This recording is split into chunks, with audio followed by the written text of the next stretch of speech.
Shalom Uvracha. Ce soir et demain, ce sera Rosh Chodesh Sivan, le jour anniversaire de ce moment extraordinaire où il y a 3336 ans, nos ancêtres sont arrivés au pied du mont Sinaï pour se préparer à recevoir la Torah. Tout de suite après, ce sera Shabbat où nous lirons Bemidbar, la première paracha du 4e livre de la Torah. Et dès mardi soir et mercredi, ce sera le jour de Shavuot, la fête du don de la Torah. Donc voilà ces événements qui nous attendent.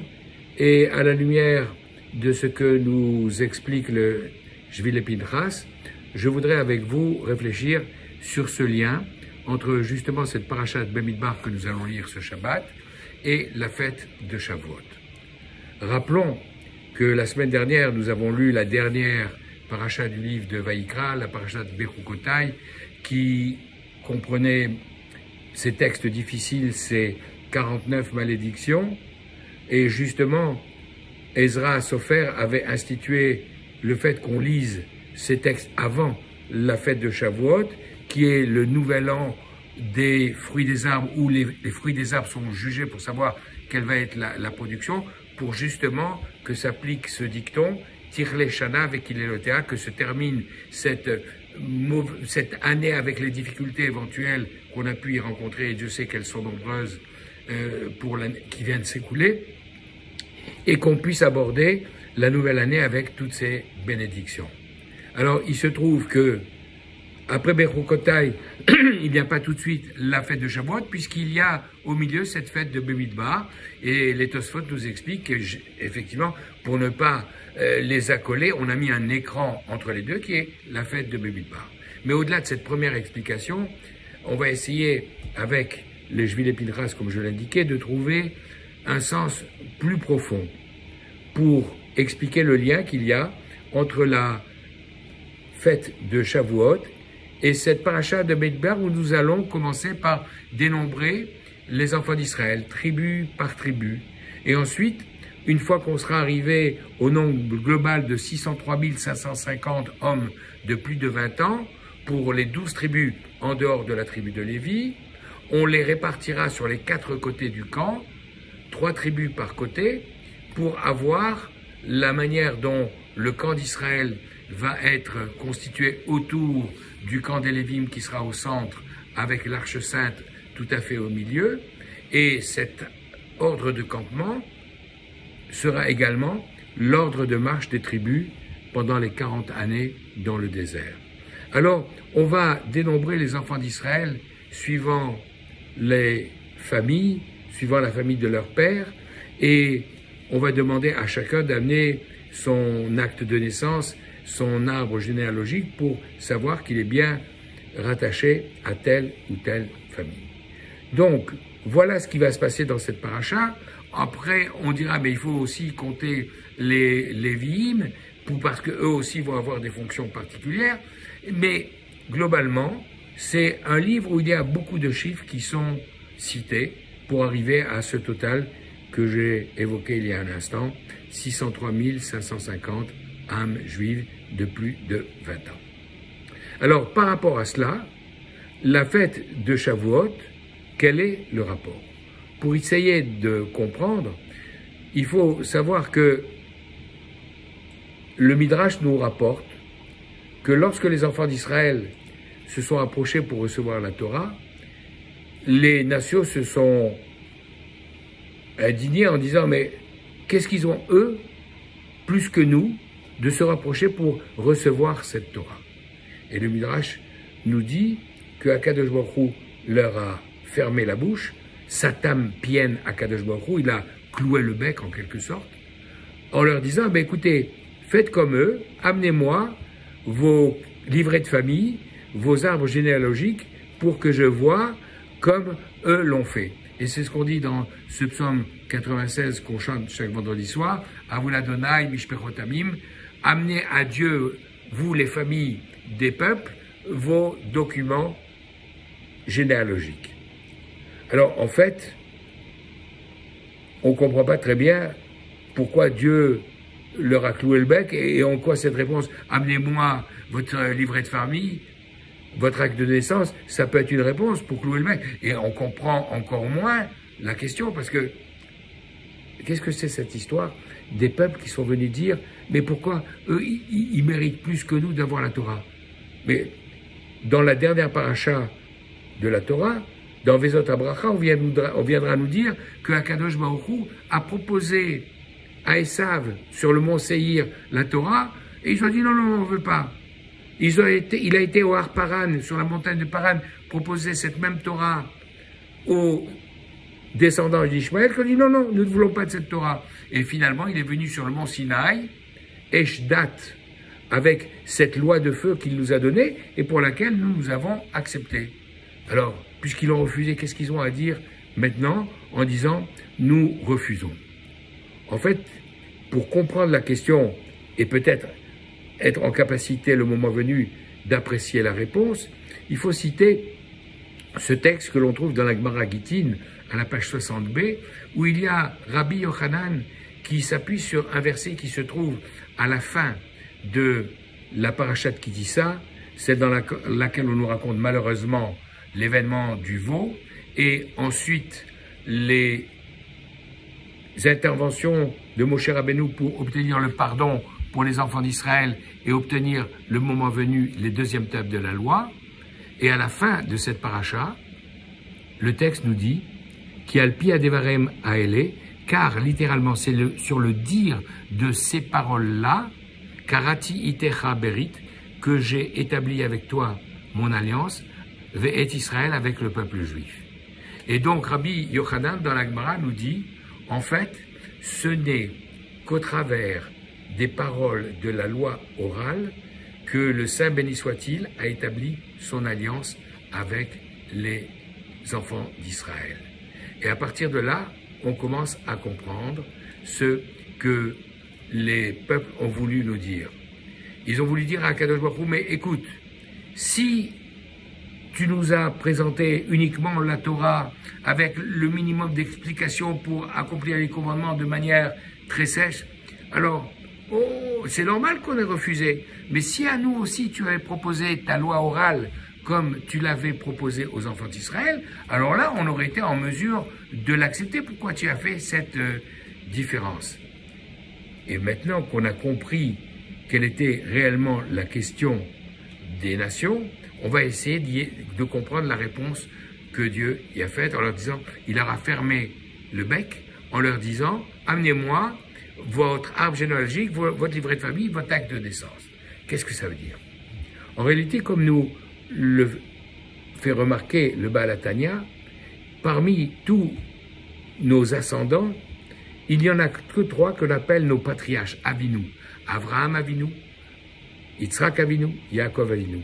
Tous les autres, aussi grands soient-ils comme Moshe, on ne l'appelle pas Moshe Abinu, notre patriarche Moshe, on l'appelle Moshe Rabbeinu, Moshe notre maître. Et ainsi pour tous les grands de notre peuple.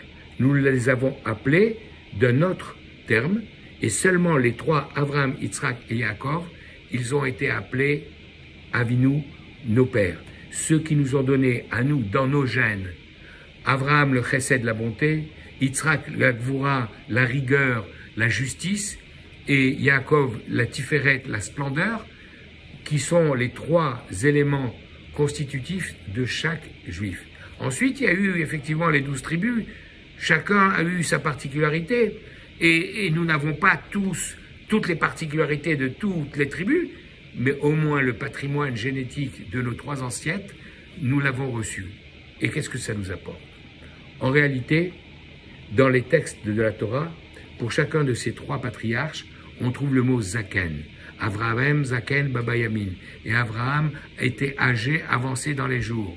Et voici que Kizaken, Yitzhak, quand il était âgé et que sa vue avait baissé. Et de la même manière pour Israël, qui sera Yaakov, on nous dit Ve'ene Israël kavdu mizoken.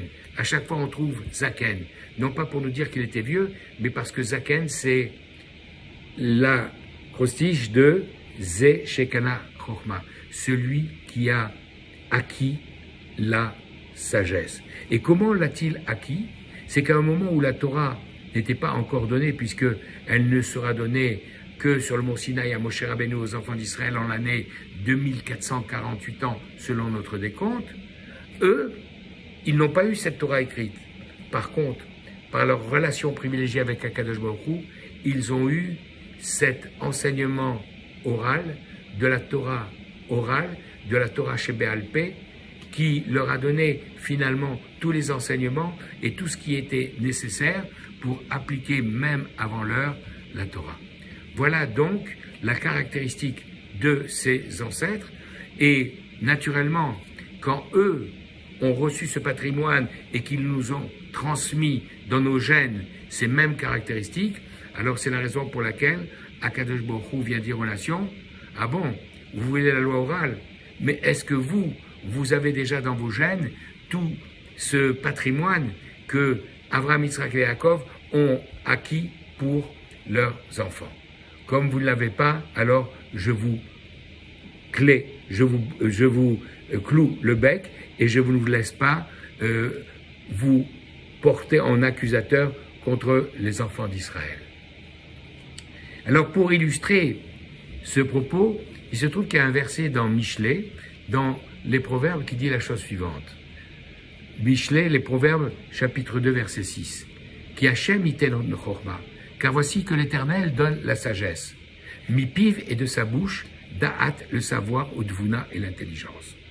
En réalité, Dieu donne la sagesse, il la donne à tout le monde. Toutes les nations de la terre ont droit à la sagesse. Lorsque Dieu a donné la Torah au mont Sinaï, c'est vrai qu'il a donné au peuple juif, mais il a donné à l'humanité tout entière. Il a dit à Moshe Rabbeinu, Ba'er etev, explique-la bien. Qu'est-ce que ça veut dire explique-la bien? Traduis-la, s'il le faut, en 70 langues pour que chaque nation soit capable de la comprendre.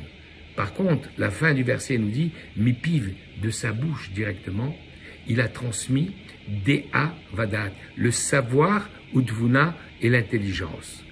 Et pour expliquer ce verset,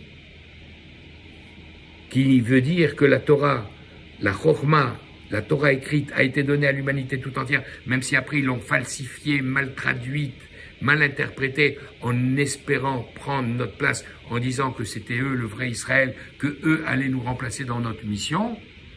Ils n'ont pas eu droit, heureusement, à la loi orale, qui est ce pacte privilégié qu'il y a entre le peuple juif et son Créateur. C'est comme cette histoire de l'enfant qui rentre chez lui après une journée d'études à l'école et il trouve son père qui est le roi assis à sa table avec devant lui un grand plat. Et comme le père pense que l'enfant a faim, il prend un morceau dans le plat et le tend à son fils. Et son fils dit « Non papa, je veux pas ce morceau, je veux le morceau qui est dans ta bouche. » Eh bien exactement, les enfants d'Israël, effectivement, la Torah écrite, qu'ils connaissent par cœur parce qu'ils s'adonnent à cette étude nuit et jour, ils s'y consacrent, mais ils veulent plus. Ils veulent le morceau qui est resté dans la bouche de Akadosh Baruch Hu. Au mont Sinaï, Dieu a révélé à Moshe Rabbeinu toute la loi écrite et toute la loi orale. Mais il lui a dit, ne répète pas tout. Tu ne donneras de la loi orale que uniquement les enseignements qui sont nécessaires pour appliquer les commandements de la loi écrite. Par exemple, quand tu demandes, tu attacheras comme signe sur ton bras, confrontant entre tes yeux, ce qu'on appelle les tefilines, il n'y a aucun texte dans la Torah écrite, aucune indication sur la manière dont ils doivent être constitués. Mais heureusement, la loi orale est là pour nous le préciser. Par contre, dans cette loi orale que Dieu a gardée en grande partie dans sa propre bouche, il y a beaucoup d'explications, beaucoup de secrets qui seront révélés au fur et à mesure à ces enfants que nous sommes. Et lorsque dans le livre de Dvarim, le 5e livre de la Torah, on répétera, on résumera tous ces événements, on rappellera ce qui s'est passé au moment du mont Sinaï avec le don des 10 paroles, des 10 commandements, et on dira que la voix de Dieu, elle a été entendue de manière unique à ce moment-là, Velo Yassaf. Alors, Rashi là-bas le traduit Lo Yassaf de deux manières différentes. Lo Yassaf, ça a été la seule occurrence. Il n'y a plus eu d'autres occasions dans l'histoire où on a entendu comme ça la voix de Dieu. Et il explique également d'une autre manière, Velo Yassaf, et elle ne s'est point interrompue. Ce qui veut dire que la voix de Dieu, depuis 3336 ans qu'elle a été énoncée sur le mont Sinaï, elle continue à émettre, et dans chaque génération, les sages entendent de la bouche de Dieu ces paroles qui nous transmettent et qui viennent faire tous ces chidushim, tous ces nouveaux enseignements qui nous permettent de progresser dans la connaissance de cette partie secrète que Dieu avait gardée dans sa bouche. Et c'est la raison pour laquelle PLP Ada Berbo, quand Akadosh Baruch Hu parle de sa relation privilégiée avec Moshe Rabbeinu, pour nous dire qu'il lui parlait face à face, on a l'impression de traduire, non, bouche avec bouche, de la bouche de l'un directement à l'autre. Si bien que quand moi j'étudie même tout seul, je suis là, je dois parler à haute voix, je dois lire le texte que je suis en train d'étudier en m'entendant parler. Pourquoi? Parce qu'en face de moi, il y a Akadosh Baruch Hu qui m'écoute. Akadosh Baruch Hu qui m'écoute, Hashem Tzilecha Yad Minecha.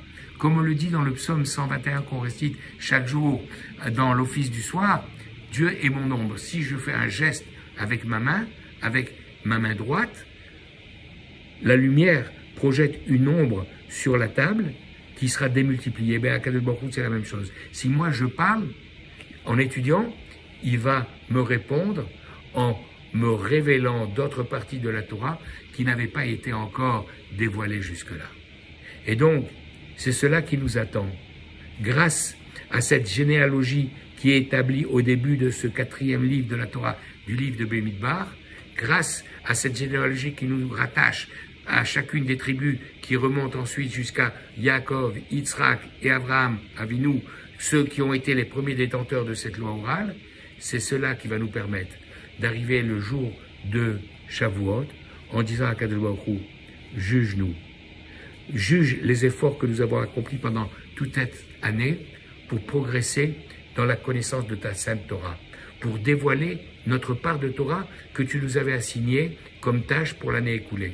Alors peut-être qu'on n'a pas été parfait, peut-être qu'on a eu quelques moments où on aurait dû étudier davantage et où on a été, entre guillemets, sollicité par d'autres choses, mais toujours est-il, on lui demande, Ten chelkenu betoratecha, donne-nous notre part dans ta Torah et permets-nous pour l'année qui va venir, l'année de Torah qui va commencer à Shavuot, donne-nous notre paquet cadeau avec tous les chidushim, tous les nouveaux enseignements de la Torah que tu vas nous permettre d'acquérir et de diffuser dans le monde. Et grâce à cela, nous pourrons rapidement et de nos jours voir arriver la Géoula, la libération, puisque à ce moment-là, lorsque tu le jugeras utile, tu pourras appliquer le verset que tu as mis dans la bouche du prophète Isaïe, Torah Chadasha Tetse Meiti. Il y a une nouvelle Torah qui va sortir de moi, tous ces chidushim, tous ces nouveaux enseignements que les sages ont émis au travers des générations et qui ont été validés, eh bien, je viendrai les confirmer et les compléter pour vous donner la totalité de ce qui était entre mes lèvres. Et c'est la raison pour laquelle, dès le début de Shir HaShirim que nous chantons chaque vendredi soir, nous disons à Kadosh Baruch Hu, voici le cantique des cantiques, Shir HaShirim Asher Shlomo, que le roi Salomon a écrit, Ishakeni minishikot piou, embrasse-moi des baisers de ta bouche, kitovim, car ils sont meilleurs que l'entrainte. Il n'y a rien de meilleur que l'entrainte quand tu me prends dans tes bras pour m'embrasser, mais Yahin, c'est meilleur que le vin le plus doux. Face à Kadosh Baruch Hu, que ces paroles de Torah, qui sont les Ilou Nishmat de tous ceux qui nous ont quittés, et en particulier mon beau-frère Claude, Daniel, Ben, Binyamin et Aziza Alouche, dont ce sera le jour de Shavuot, la Haskara, et de notre ami Charles Chaim Renglas Alevi, dont ce sera la veille, la Haskara, que ce soit l'Eilou Nishmatam pour l'élévation de leur âme. Amen. Chodesh Tov Mevorach, Shabbat Shalom et Chag Shavuot Sameach.